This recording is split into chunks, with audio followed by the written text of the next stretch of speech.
स्वर्गीय गोपीनाथरावजी मुंडे यांची जयंती नांदूर शिंगोटे येथे मोठ्या उत्साहात सामाजिक उपक्रम राबवत साजरी करण्यात आली।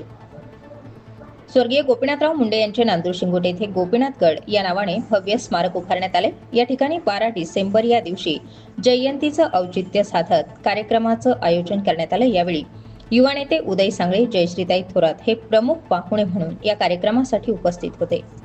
आलेल्या प्रमुख पाहुण्यांच्या उपस्थितीत स्वर्गीय गोपीनाथरावजी मुंडे साहेबांच्या पुतळ्याला पुष्पहार अर्पण करण्यात आला।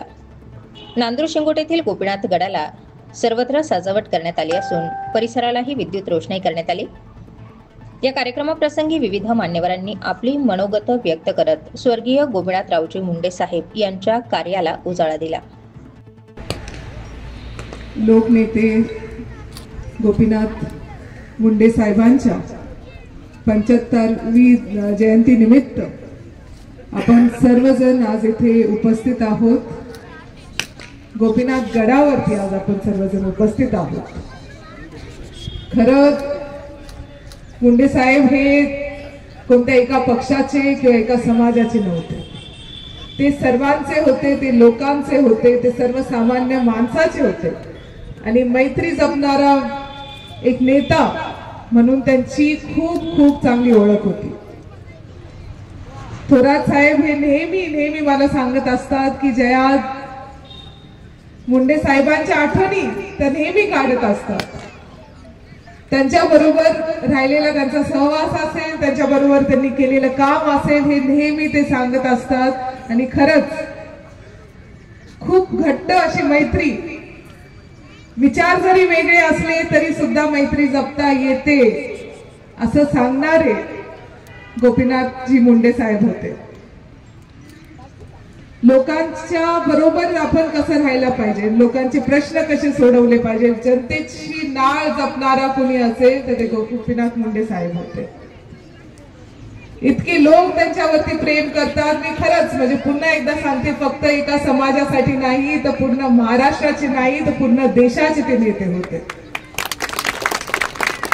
आज इथे विद्यार्थी सर्व माझे बालमित्र इथे जमलेले आहेत। मला त्यांना सर्वांना सांगायचं आहे की आपण कधीही स्वतःला कमी समजायचं नाही, छोटं समजायचं नाही। आपण काय करू शकतो, आपण किती काय करू शकतो, समाजासाठी आपण किती चांगल्या गोष्टी करू शकतो। गोपीनाथ मुंडे साहेबांचं जीवन सुद्धा तुमच्या सारख्या मुला मुलींसारख्या एका जिल्हा परिषद शाळेमधून सुरू झालेलं त्यांचं जीवन, विद्यार्थी चळवळीमधून मोठं झालेलं त्यांचं जीवन, ते महाराष्ट्राचे उपमुख्यमंत्री झाले, ते देशाचे सुद्धा केंद्रीय मंत्री झाले। म्हणजे इतका एक सर्वसामान्य शेतकरी माणसाचा मुलगा कुठपर्यंत जाऊ शकतो हे चांगलं उदाहरण आपल्या समोर आहे, आपल्या सर्वांसमोर आहे। आपण त्यांचे विचार आपल्या जीवनामध्ये आचरले पाहिजे, त्यांच्या विचारावरती आपण जगलं पाहिजे आणि खरंच सर्व निमित्त त्यांना अभिवादन करण्यासाठी आपण सर्वजण या ठिकाणी उपस्थित आहे। आपल्या येथे खास करून उपस्थित असलेल्या आदरणीय जयश्रीताई थोरात, आदरणीय चकोर साहेब, गावातील सर्वच वडीलधारी मंडळी आणि शाळेतील बालमित्रांनो, लोकनेते स्वर्गीय गोपीनाथजी मुंडे साहेब यांना अभिवादन करण्यासाठी आपण सर्वजण उपस्थित आहे। 12 डिसेंबर ही तारीख या देशामध्ये दोन नेते, एक स्वर्गीय लोकनेते गोपीनाथ मुंडे साहेब यांची जयंती आणि देशाचे नेते शरदचंद्रजी पवार साहेब यांचाही वाढदिवस आज या ठिकाणी साजरा होतोय। खऱ्या अर्थानं आदरणीय गोपीनाथ मुंडे साहेबांबद्दल सांगत असताना अनेकांना गहिवरून येतं की एक शेतकरी कुटुंबातला ऊसतोड कामगाराचा मुलगा या देशाच्या ग्रामविकास मंत्र्यापर्यंत ते गेले। शेतकऱ्यांसाठी, वंचितांसाठी, उपेक्षितांसाठी त्यांनी लढा दिला आणि या महाराष्ट्राला, देशाला आठवणीत राहील अशी कारकीर्द ही स्वर्गीय गोपीनाथ मुंडे साहेबांची या ठिकाणी झालेली आपल्याला दिसते। आणि खऱ्या अर्थानं त्यांचं जे निधन झालं, ती निधनाची वार्ता तर सगळ्यांनाच हळहळ लावून जाणारी झाली। कारण मुंडे साहेब हे दिल्लीत शपथविधी घेतला आणि महाराष्ट्रात येऊन सत्कार घेणार, तर सत्काराऐवजी त्यांच्या निधनाची बातमी ज्यावेळेस लोकांच्या कानावर आली त्यावेळेस खूप मोठं असं दुःख महाराष्ट्रातील तमाम लोकांना या ठिकाणी झालेलं आपण पाहिलं होतं। मी तर अनेक वर्षात असा नेता पाहिला नाही का ज्यांच्या निधनानंतर हजारो लोकांनी त्यांचं सांत्वन म्हणून आपल्या घरातला कोणीतरी गेलाय म्हणून सुतक पाळलं, केसांचं मुंडन केलं आणि म्हणून असा एकमेव नेता हे या महाराष्ट्राच्या मातीत जन्माला आले। खरं म्हणजे आपल्या महाराष्ट्रामध्ये स्वर्गीय विलासरावजी देशमुख साहेब असतील, स्वर्गीय बाळासाहेब ठाकरे असतील, ही खऱ्या अर्थानं या महाराष्ट्राच्या मातीला लागलेली फार मोठी देण आहे। परंतु दुर्दैवानं ही नेते आज आपल्यात नाही। मुंडे साहेबांचं आणि सिन्नर असेल, संगमेर असेल, हे देखील नातं अतिशय घट्ट होतं। आपण बघतो की मुंडे साहेब ज्यावेळेस उपमुख्यमंत्री होते आणि स्वर्गीय दिघोळे साहेब देखील ऊर्जा मंत्री होते त्यावेळेस या सिन्नरमध्ये देखील अनेक योजनांना त्यांनी चालना दिली। अनेक पाणी पुरवठ्याच्या योजना असतील, वेगवेगळे ग्रामीण भागातले प्रश्न असतील आणि आपल्या नांदूर परिसरात सिन्नर तालुक्यात अनेकांशी त्यांचा स्नेहाचा जिव्हाळ्याचा संबंध राहिला।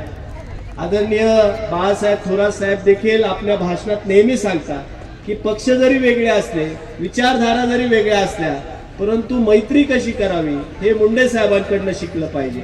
मुंडे साहेबांची आणि विलासराव देशमुखांची मैत्री, मुंडे साहेबांची थोरात साहेबांची मैत्री, मुंडे साहेबांची भुजबळ साहेबांची मैत्री, या राजकारणाच्या पक्षाच्या पलीकडं या सगळ्या मैत्री होत्या।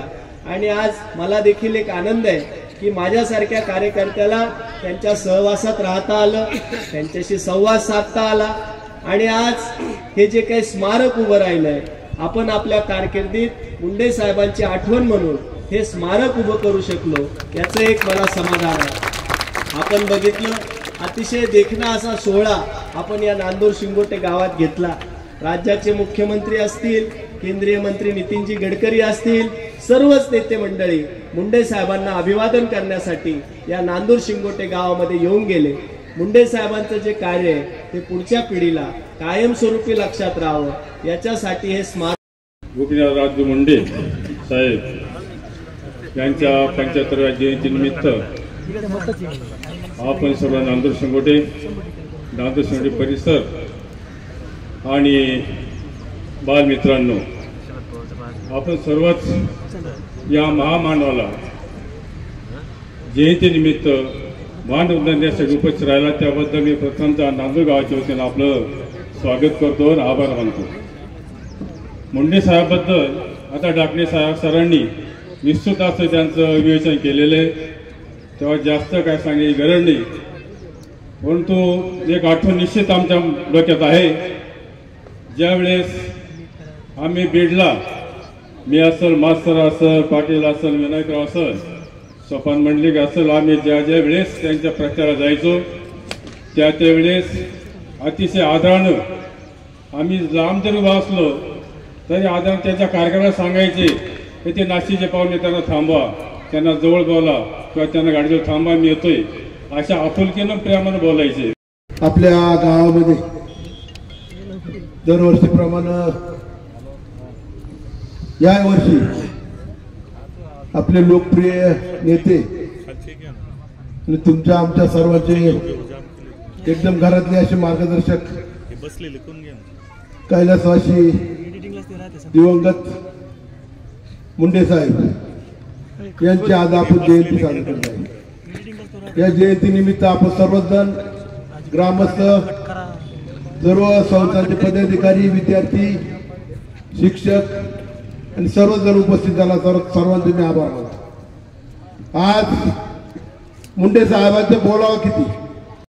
गोपीनाथरावजी मुंडे साहेब हे आपल्या देशाचं एक चिरंजीव व्यक्तिमत्व म्हणाला म्हटलं तर वावगं ठरणार नाही। चिरंजीव यासाठी की ज्या देशाचा पाया, विकासाचा पाया ग्रामीण भागातून सुरू होतो, ते ग्रामविकास खातं ज्यांना मिळालं आणि सदैव त्यांनी ते सोबत घेऊन गेले, असे सन्माननीय मुंडे साहेब यांचं व्यक्तिमत्व, रुबाबदार व्यक्तिमत्व। आलेल्या मान्यवरांनी आपली मनोगत व्यक्त करत स्वर्गीय गोपीनाथरावजी मुंडे साहेब यांच्या आठवणींना उजाळा देत अभिवादन केलं। यावेळी नांदूर शिंगोटे परिसरातील ग्रामपंचायत सदस्य, सरपंच, उपसरपंच, सदस्य, सोसायटी चेअरमन आदींसह नांदूर शिंगोटे येथील ग्रामस्थ, व्ही.पी. नाईक हायस्कूलचे संचालक, अध्यक्ष, त्याचप्रमाणे विद्यार्थी यावेळी उपस्थित होते। जयंती उत्सवादरम्यान शंकरराव शेळके, आनंदराव शेळके, विनायकराव शेळके यांनी आपली मनोगत व्यक्त केली। त्याचबरोबर ज्येष्ठ नेते उदय सांगळे, जयश्री थोरात यांनी मुंडे साहेबांच्या समाजातील विविध घटकातील माहिती दिली। यावेळी रक्तदान शिबिराचंही आयोजन करण्यात आलं। या रक्तदान शिबिरामध्ये ग्रामस्थांनी रक्तदान करत आपली सामाजिक बांधिलकी निभावली। स्टार 24 फास्ट न्यूज साठी प्रकाश शेळके, नांदूर शिंगोटे।